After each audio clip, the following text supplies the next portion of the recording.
Well, good morning, everyone. Welcome to our second broadcast of the day. We are here with Mandy, who is going to read Hungry Caterpillar with us in English. Earlier, we had a stream with Jennifer, who did it in Spanish. So if you would like to check that out, that is available. But before you do, yeah, let's have Mandy read to you. All righty. Yeah, Mandy, why don't you go ahead? Okay. So I am Mandy with Healthy Start in Josephine County. And I have a very hungry caterpillar here in front of me. So I'm going to read it and then just talk about the benefits of reading to your baby and things like that a little bit after. Okay, so this is The Very Hungry Caterpillar.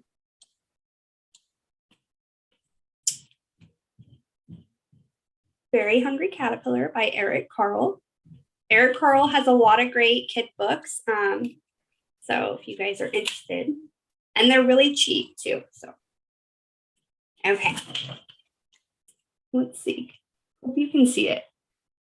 In the light of the moon, a little egg lay on a leaf. And then you can see this little tiny egg laying on the leaf.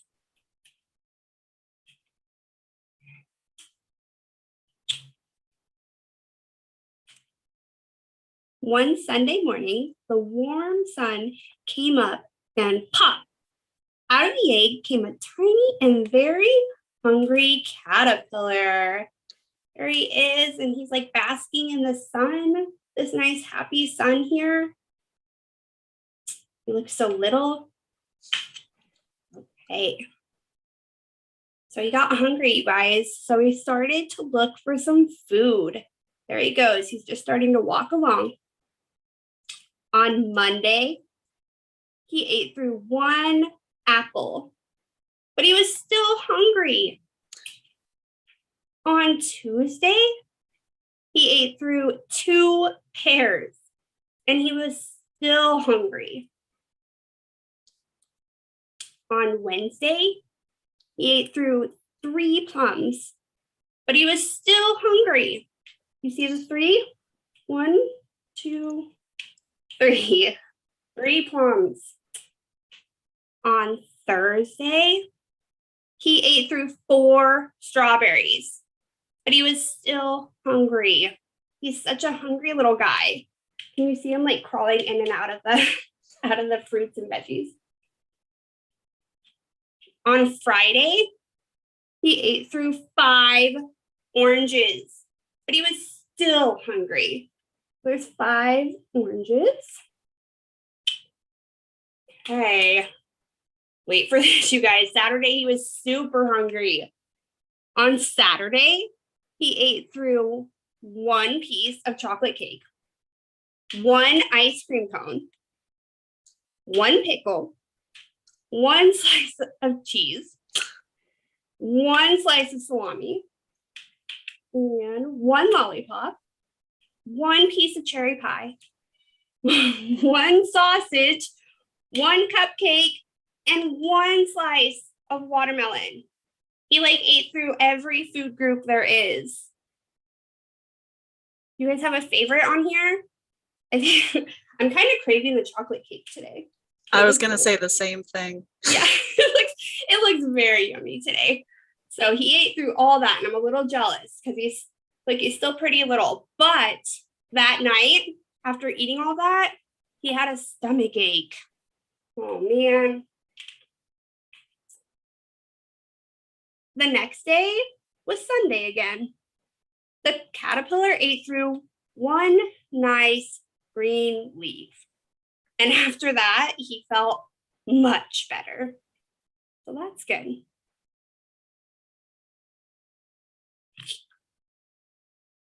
Now he wasn't hungry anymore. And he wasn't a little caterpillar anymore. He was a big fat caterpillar. Can you guys see him? He takes up the whole page now. He's so big. So he built a small house called a cocoon. around himself. So now he's inside here. It's like the size of him. He stayed inside for more than 2 weeks. Then he nibbled a hole in the cocoon and pushed his way out. And wait for it. He was a beautiful, beautiful butterfly. So see how pretty he is? And he's got purple and green and red, some pink up here. And he looks so happy. So that's it. The end. Hope you guys enjoyed it. It's a good one. I do love the butterfly at the end. It really is my favorite. I'm pretty sure I said that in the previous stream, but I can't get over it. Yes, it's a great one. And this is a great book because also it teaches some things too for the kiddos. A little bit of what happens to caterpillars, which is always nice. You could really go over the colors. There's tons of colors in this book and teach them that way. Teach them counting because they have all the fruits and everything in there to help you count. So this book can teach a lot of different skills. Totally. Also, we got a comment. Don't forget to sign up for Dolly Parton's book club for free books for children under 5 years old. Ashley, yes, 100%. Yes, it's a great program. It really is. Yeah, and we have some previous video information on that. So if you scroll down wherever you're looking from, you'll be able to see more about that. Good. That's good. That's a great share. Yeah. Is it okay, Juliet, if I just talk a little bit about the what to expect? Absolutely. When you read to a baby? Okay. Yeah, go right ahead. So remembering when you read to the babies, so anything under 1, their attention span is basically non-existent. So when you hold your baby to read to them, knowing that if you get 20 to 30 seconds in, like that's okay. If they listen for that long and then they just want to chew on the book or they want to help you turn pages or something like that, that's actually helping them become familiar with the books and just listening to your voice. All they want to do is listen to you and hear that, and that's what calms them and soothes them and still teaches them words. So also remembering when you're reading, you don't have to say all the words exactly because they don't know. So if you're just pointing out colors in there because they're not actually letting you read the words before you turn a page, that's okay too. And it's totally normal to just point out, look, here's a strawberry. Like that's all they need. And then they're like, okay, next page, mom, next page, or dad. So that's okay. And then around the age of 1 to 2, they can usually sit for about a minute and read with you. And then at 2 for 2 minutes, those kinds of things. But their attention span is just really small, and that's to be expected. So they're not going to sit through a whole book usually, unless they're tired. And that's a great time to read too, right before bed when they're tired. You might be able to get the whole book in. So if it's a book you really love, maybe do that at nighttime. Nice. Yeah, we got a couple of comments. My 3-month-old loves looking at the colors and hearing my voice. And then story time while feeding my 4-month-old. Thank you. Oh, I love that. Yeah, so feeding and story time. That's good. That was a great plan. It worked out great. And hopefully he found it calming. I don't know. I mean, I would find it calming when I'm eating if somebody's just reading to me. So I ain't gonna lie, food in a show. It's great. Yeah, it's great. Go ahead. Oh, I was just gonna say, so also when we just read to them, it helps give them like information around the world around them. So, they're new and they don't know things. So if you have a book about a dog and you happen to have a dog, just relating that to them is really great. And you, again, don't have to read the whole book, but be like, oh, hey, look, a puppy. You have a puppy? Like, where's your puppy? And toddlers especially love that because they're like, oh my gosh, I do. They're like, what? So using books with things that you have around your home or things you want to teach your babies is really good too. Awesome. really, you already covered all of my questions, but I did want to give you the floor if there's anything else that you want parents to know or caregivers to know about reading and benefits and fun. Yeah.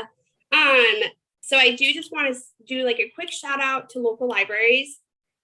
If you guys haven't been to a library and you just want to check it out, a lot of libraries also have story time in English and Spanish at some point. So you can go there or just take your kiddo there and just kind of get used to going to the library and picking out books.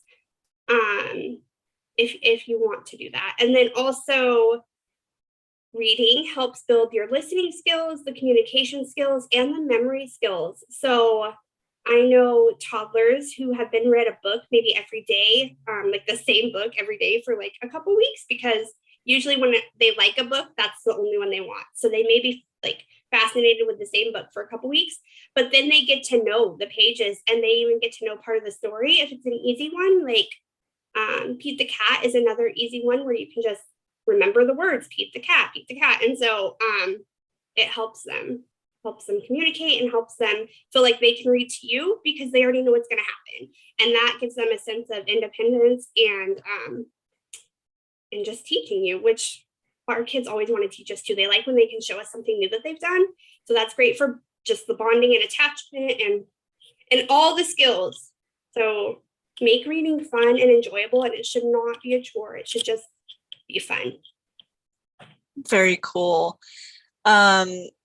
Ashley asks, are there any benefits of reading to babies as young as 2 months old, or when is a good age to start reading? Yeah, so I think there are benefits to reading to babies even prenatally, and the mostly because they get to learn your voice. So, and maybe it's not mom, maybe it's partner reading or a sibling reading, so that they get to know their voice too, because babies in prenatal and then after really get to know our voices because we hold them so much, but giving other people the opportunity to share their voice with your child is also great. And really that's what it is, the bonding and attachment, because if you're reading to your baby at 2 months, you're usually holding them. So bond and attachment, and then the soothing voice that you have, and they get to know different tones of your voice when you're reading. And it gets them in a routine, which routines are super important for children because it helps with less tantrums and all kinds of things if they kind of know what to expect. Just like as adults, when somebody goes, oh, hey, I need you to go here. And you're like, you didn't tell me I have to go there. Like, what? So we like routine. And so babies are the same way. So reading early and just teaching them that this is what we do, it helps overall with their social emotional. Awesome. So when is a good age to start reading?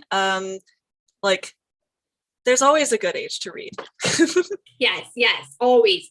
And I mean, it's good for us. It's also a coping skill for adults.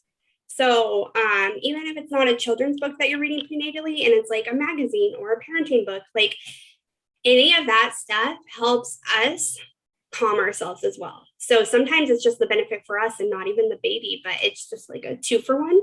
So if you can read out loud, I say read out loud. Very, very cool. Awesome. Well, is there anything else that you want to tell folks about? I'm pretty sure I already asked you that, but maybe some of the questions brought up something new.